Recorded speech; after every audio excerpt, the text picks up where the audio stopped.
আব্দুল্লাহ ইবনে হুযায়ফা বলেন, হে রুমের কুত্তা, হে রুমের কুকুর, হে রুমের কুকুর, তুই আমার দুনিয়ার সম্পদ দিয়া লোভ দেখাস। বলেন আল্লাহু আকবার।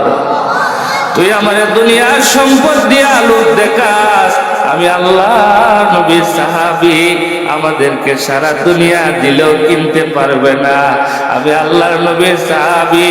হে রুমের কুকুর, হে রুমের কুত্তা, আমি আব্দুল্লাহ ইবনে হুযায়ফাকে খ্রিস্টান বানানোর জন্য রোম সাম্রাজ্যের অর্ধেক সম্পত্তি দিতে চাস এবং তোর সুন্দরী কন্যাকে আমি আব্দুল্লাহ ইবনে হুযায়ফার কাছে বিয়ে দিতে চাস।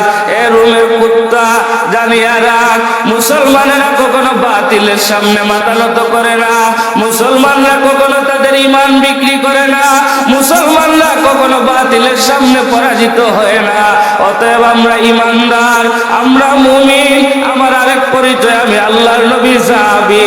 অতএব শুনিয়া রাখ, তুই যদিও আমারে অ্যারেস্ট করে তোর দরবারে নিয়ে এসেছ, তুই যদিও অ্যারেস্ট করে তোর দরবারে আমাকে নিয়ে এসেছ, আমার জান থাকতে আমি এক মুহূর্তের জন্য বেঈমান হইতে রাজি না।